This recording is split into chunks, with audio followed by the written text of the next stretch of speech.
अस्सलाम वालेकुम नाज़रीन, मैं हूं शेख रहमत अली, आप देख रहे हैं क्राइम टुडे न्यूज़। नाजरीन, मुसलमानों की जो मौजूदा हालत है उसको नजर में रखते हुए जॉइंट एक्शन कमेटी की जानिब से एक राउंड टेबल कॉन्फ्रेंस किया गया आसिफ नगर के एक शादी खाने में। इसका मतलब और मकसद यही था कि कैसे मुसलमानों के साथ माइनॉरिटी के साथ जो नाइंसाफी हो रही है और उनको कैसे हक दिलाए, खासतौर पर मुसलमानों को जिनकी हालत बद से बदतर बनती जा रही है।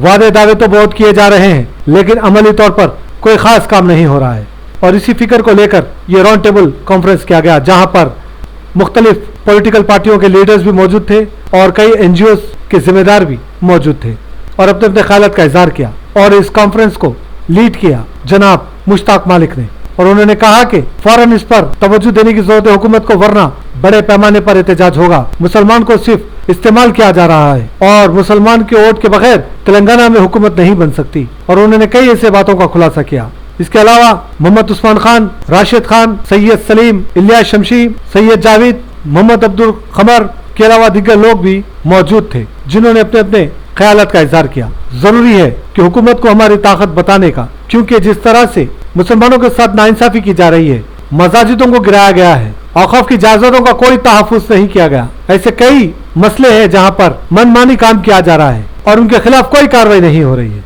अब वक्त आ गया है कि सबको एक होने का और हमारी ताकत दिखाने का, यही मकसद को लेकर ये राउंड टेबल कॉन्फ्रेंस किया गया। बात मीडिया से बात करते हुए सारे तफसीलात बताए गए।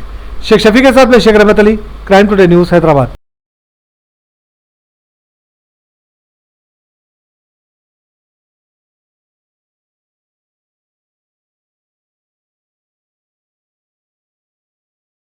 अल्हम्दुलिल्लाह जॉइंट एक्शन कमेटी की आज राउंड टेबल कॉन्फ्रेंस यहाँ समझिए कि दारुल अमान फंक्शन हॉल में हुई और मैं तमाम जो अज़ला से लोग आए, जॉइंट कमेटी की जो सेंट्रल समझिए कि लीडरशिप है, जो जमातें हैं, वो सब भी आज के इजलास में शिरकत किए हैं। फ़ैसला ये हुआ है कि 12% रिजर्वेशन मुसलमानों का मुतालबा नहीं था। चीफ मिनिस्टर ऑफ तेलंगाना ने अपने मैनिफेस्टो में भी लिखा, असम्बली के स्पेशल सेशन में रेजोल्यूशन लाया गया जो ऑन रिकॉर्ड है, तो वो 12% रिजर्वेशन को इम्प्लीमेंट किया जाए। 50% का जो बैरियर था वो बैरियर पार्लियामेंट में कॉन्स्टिट्यूशन अमेंडमेंट के बाद टूट गया है। 10% समझिए कि रिजर्वेशन सेंट्रल गवर्नमेंट ने दिया और यहाँ STs को 4% रिजर्वेशन इन्हेंस किया चीफ मिनिस्टर ने और मुसलमानों को नज़रअंदाज किया। मुसलमान इसको ख़तन बर्दाश्त नहीं करेंगे। इस रियासत में मुसलमान अपने अददी एतबार से बहुत बड़ी अहमियत के हामिल है। मुसलमानों के बग़ैर तेलंगाना में कोई इक़्तिदार हासिल नहीं कर सकता, ये बात तय है। और अगर हुकूमत मुसलमानों को नज़रअंदाज करते रहेगी तो फिर उसको भारी कीमत चुकाना पड़ेगा।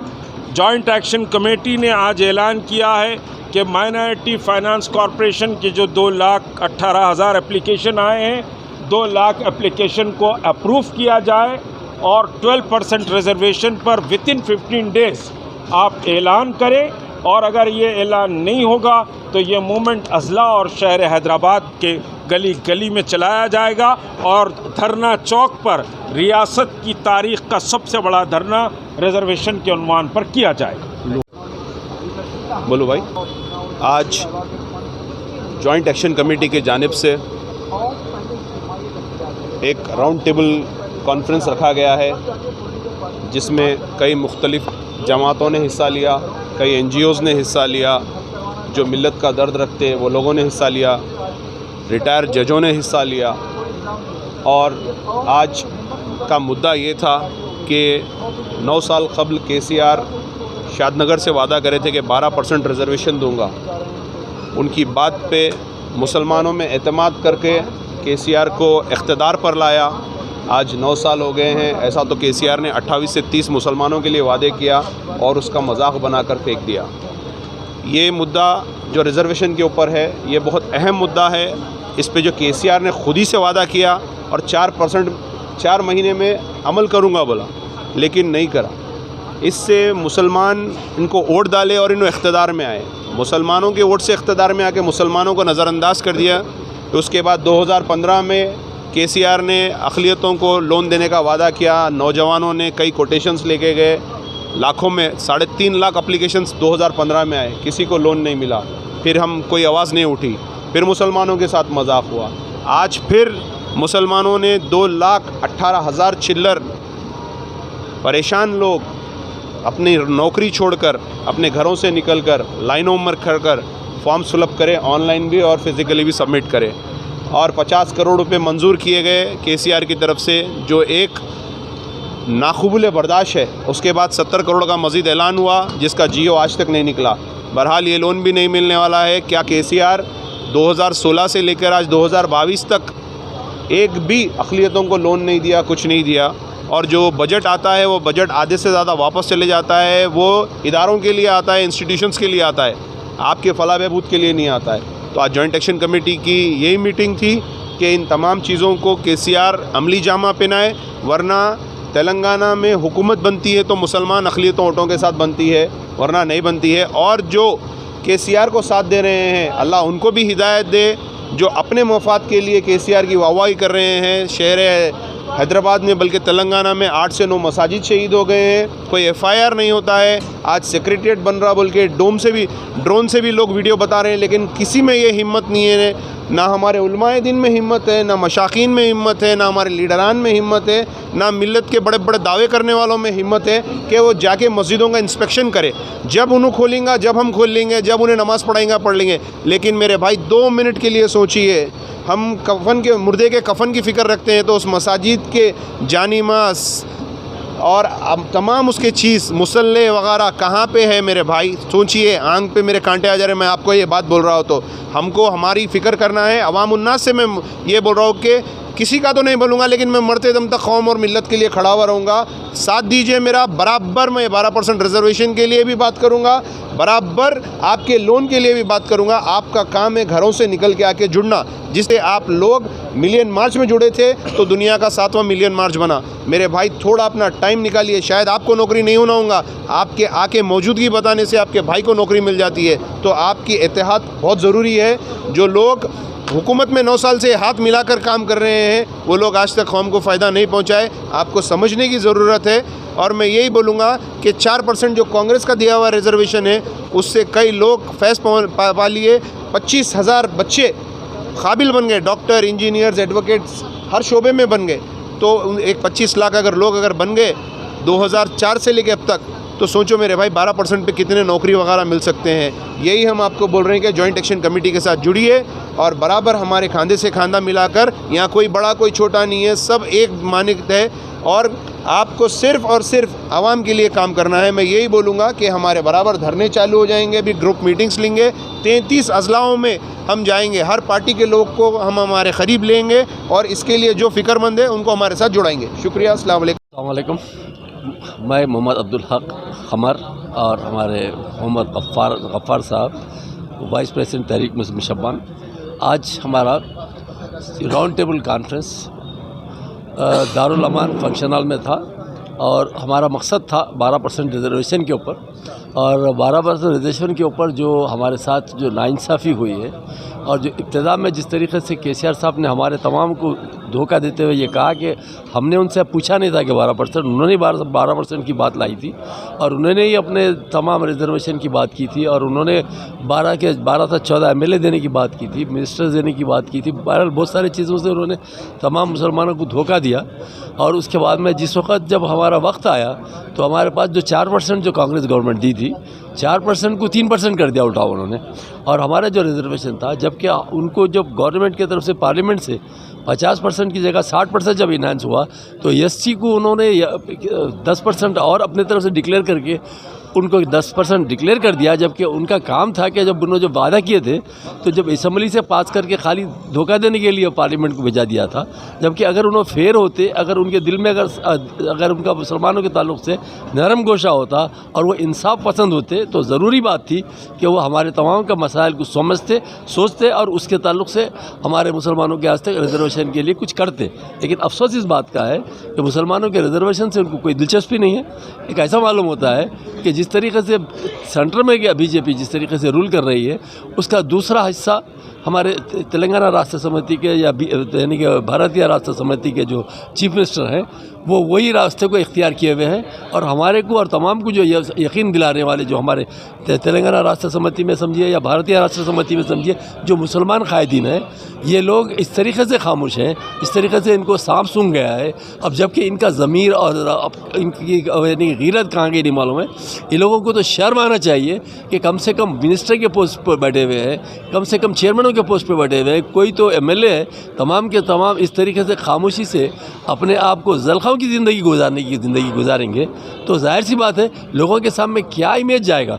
आज एक मामूली सी छोटी सी हमारी एक मीटिंग के लिए दुनिया के मसाइल पैदा हुए। इस सिलसिले में हमने तो डायरेक्ट हमने कल महमूद अली साहब से फ़ोन करके हम इस ताल्लुक़ से मदद की उम्मीद कर की थी तो उन्होंने साफ इनकार कर दिया।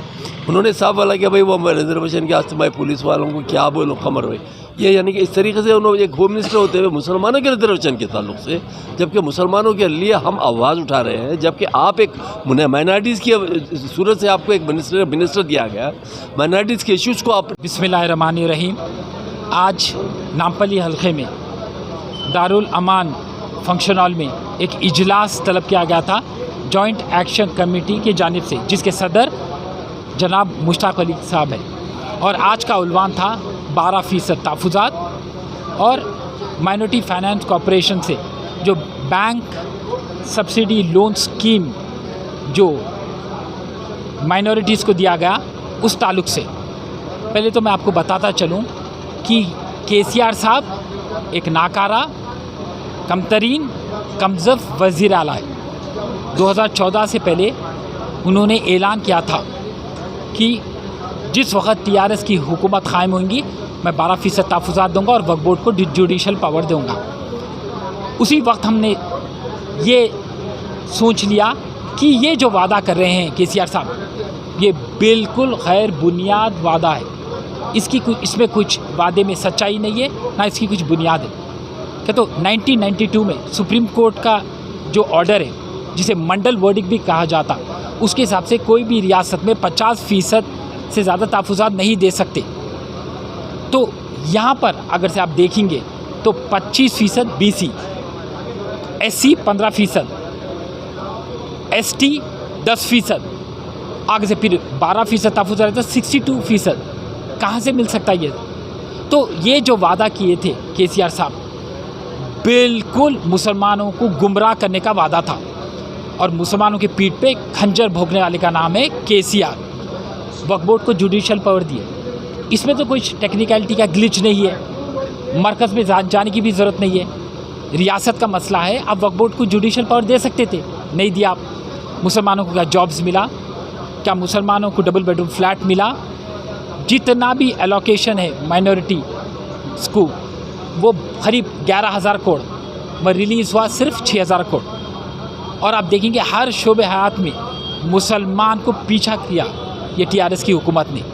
और टीआरएस की हुकूमत एक गुमान में है कि हम अगर से मुसलमानों का काम करो या मत करो, एक शख्स है उसके कहने पर मुसलमान वोट टीआरएस के खाते में आ सकते और उस शख्स का नाम है असदुद्दीन ओवैसी। तो केसीआर को ये गुमान में से हटाने की अब ज़रूरत है।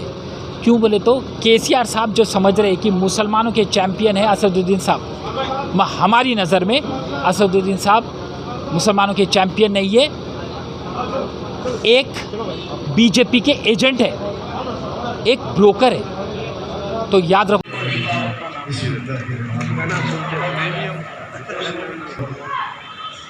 जेएसी के तमाम जिम्मेदार हजरात जो हजरात से आए हैं उन तमाम का मैं खैर मकदम करता हूँ। बहुत सारी तजावीज़ मैंने अभी सुनी है, मैं सिर्फ इतना कहूँगा, वो कौम जो दूसरों को दिया करती थी, वो लोग जो आपकी चौखट के ऊपर मांगने के लिए खड़े होते थे, सदियों आपने लोगों को बांटा, लोगों को दिया। आज वो कौम इतनी बस्ती में आ गई कि कशकोर लेके खड़ी है कि हमको भी दो। ये नौबत इसीलिए जब निज़ाम था, कायद मिल्लत नवाब बहादुर यार जंग रहमान ने इत्तेहाद बैनुल मुस्लिमीन की बुनियादें डाली और मुसलमानों को कहा कि मुसलमानों एक मरकज़ सियासी के ऊपर जमा हो जाओ, आपसी इख्तलाफात को ख़त्म करो, इत्तेहाद से एक प्लेटफार्म के ऊपर आ जाओ, सारे मसलकों को ख़त्म करो, एक कलमे की बुनियाद के ऊपर जमा हो जाओ और जिद्दोजहद करो। और आपने जो इत्तेहादुल बैनुल मुस्लिमीन का ख़याम अमल में लाया तो लोगों ने अपने मालो मताए अजीज़ को बेच दिया और एक जमात को क़ायम किया कि मुसलमान उस जमात के तले तरक्की करेगा। लेकिन उस दौर के अंदर भी थे मीर जाफ़र, मीर साद और हमको कहते हैं मुनाफिक। आज अगर हम किसी को इजलास करते हैं, जिद्दोजहद करते हैं तो कहा जाता है कि मुश्ताक मलिक मुनाफिक है। मुनाफिकों का इजलास हो रहा है, यानी उनके पास रहेंगे, यजीद के हाथ पे बैत करेंगे तो मुसलमान, अगर यजीद के हाथ पे बैत नहीं करेंगे तो आप मुनाफिक। इस किस्म का माहौल पैदा किया गया। लेकिन वो जमात जिसके अंदर एक ऐसा क़ायद भी पैदा हुआ जिसका नाम गाज़ी मिल्लत अलहाज मोहम्मद अमानुल्लाह खां था, जो ऐवान असम्बली के अंदर बड़े बड़े चीफ मिनिस्टरों को पकड़ के अपनी बात को मनवाते थे। अल्लाह उनकी खबर को नूर से भर दे। आज ऐसे एक मर्द मुजाहिद की ज़रूरत है। फिर हमने हैदराबाद में देखा कि जनाब जाहिद अली खान साहब, जिन्होंने इन मसाइल के ऊपर बड़ी जिद्दोजहद की और अबू ज़ईफ़ हो गए, अल्लाह उनको सेहत अता फरमाए। आज उनके आमिर अली खान साहब, मैं रोज़ देखता हूँ अखबार उठाकर, डेली सियासत अखबार के अंदर एक मुहिम चल रही है, हर मसाइल के ऊपर लिखा जा रहा है।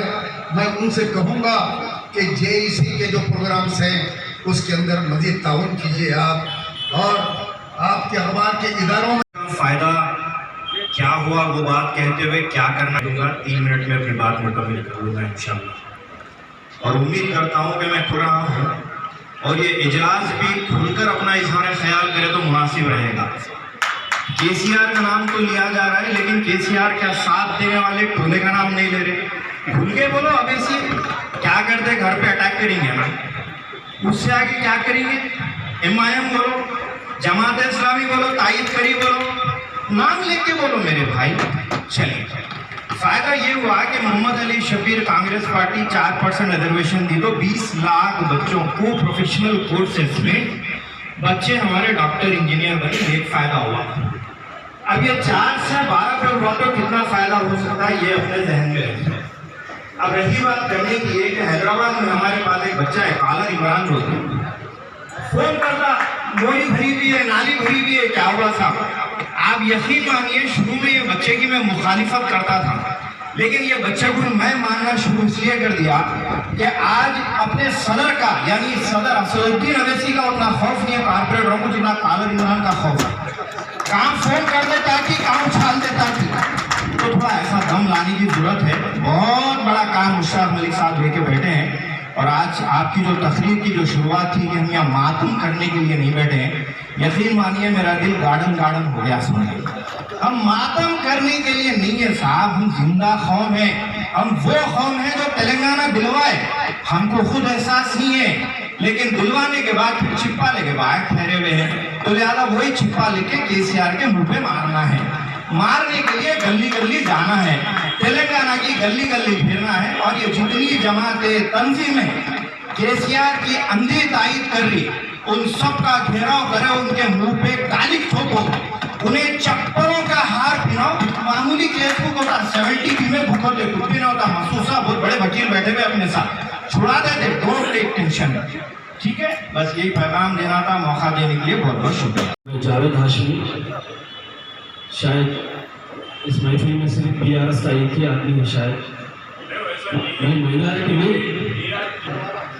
तो मैं जो है जब से पॉलिटिक्स ज्वाइन किया हूँ, अल्हम्दुलिल्लाह हर पार्टी में जो था, हर पार्टी का जो है मैनिफेस्टो तो रहता है, लेकिन मैनिफेस्टो पे काम नहीं होता। तो अभी जो है हमारे वकील साहब एक बात बता रहे थे, बेहतरीन बात ये बता रहे थे 50% रिजर्वेशन है, उसके बाद में क्या होगा। तो हमारे पास जो इंडियन कॉन्स्टिट्यूंसी है, जो हमारा कानून है, सबको इक्वल लेकर चलना है। यह रिजर्वेशन का जो है इलेक्शन का एक एजेंडा है हर पार्टी का। 4% रह दो, 12% रह दो। जो हमारे मैं खुद एक चीज झेल रहा हूँ, मेरा बच्चा अच्छे मार्क्स से पास होकर जो है ओसी जितने भी उनके रिजर्वेशन है उनसे पीछे हो गया है। अच्छे मार्क्स लाकर भी हिंदुस्तान का कानून यह बता रहा है कि हमको इक्वल राइट्स देना। हम इक्वल राइट्स को छोड़ दिए रिजर्वेशन के पीछे अगर पढ़े तो ठीक है। मसला ये हो गया है 12% हम नहीं बोले तो सीएम साहब देते बोले, ये बात हो गई। हम जायज नहीं मांगे फिर भी वो देते बोले, ये बात हो रही है। यहाँ पर हमारी राइट्स हिंदुस्तान में, पूरे हिंदुस्तान में इक्वल राइट्स चाहिए, पूरे हिंदुस्तान में। और जो ये मसला है 12% रिजर्वेशन का, हम भी टीआरएस से भी पूछेंगे इंशाल्लाह, और जो आने वाले हुकूमतें रहेंगे उनसे भी पूछेंगे रिजर्वेशन।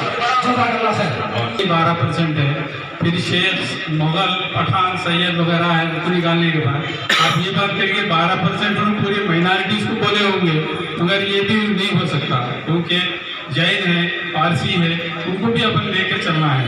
और जो है अपने पास इलेक्टेड लीडर नहीं है, गवर्नमेंट में इलेक्टेड नहीं, सिलेक्टेड लीडर से, सिलेक्टेड लीडर से काम नहीं होता, सिलेक्टेड लीडर से होता। और एक ही एमएलए है, वो क्या है, वो अपने कारोबार में बिजी रहता है। इसलिए जेएसी क्या करे, जहाँ तक मुस्लिम पॉपुलेशन है खड़ा करके जिता सकते हैं, ये ताकत है। मुजफ्फरनगर में जो है ना 2012 में हुआ था, 1800 वोट से हार गया था आदमी इब्राहिम, तो जब भी बोला था। और बात यह बना के दे दीजिए सीएम को, जो है ना रोज 1000 लेटर चले जाएंगे। और रही बात 10% जो है ना, उसमें जो है ना जो अपने टारगेट जो है ओसी के लिए अपन करना चाहिए। बच्चों को 4% बीसी में जो बोल रहे हैं अपन कमजोर कर रहे हैं। तो क्या करना है 4% को बचाने के लिए, अब जो 3% होगा बोल रहे हैं, उसके लिए भी अगर आरटीआई में इंफॉर्मेशन लेके केस डाले तो होता। हाँ, और जिंदगी का हर पल रहे खुशियों भरा, प्यार का हर रंग लगे दिलकश और हसीन। HKGN furnitures, complete bed set, sofa set, dining table. इसके अलावा आपकी लाडली के लिए मुकम्मल मैरिज सेट सिर्फ और सिर्फ 44,999 रुपए में, और इसके साथ डबल डोर अलमारी और बेड सेट बिल्कुल फ्री। आज ही विजिट करें प्रोप्राइटर मोहम्मद नसीर किश्ती। एड्रेस फरीद कॉम्प्लेक्स, ओवैसी हिल, हैदराबाद। कॉन्टैक्ट 9912857230 और 9346062190।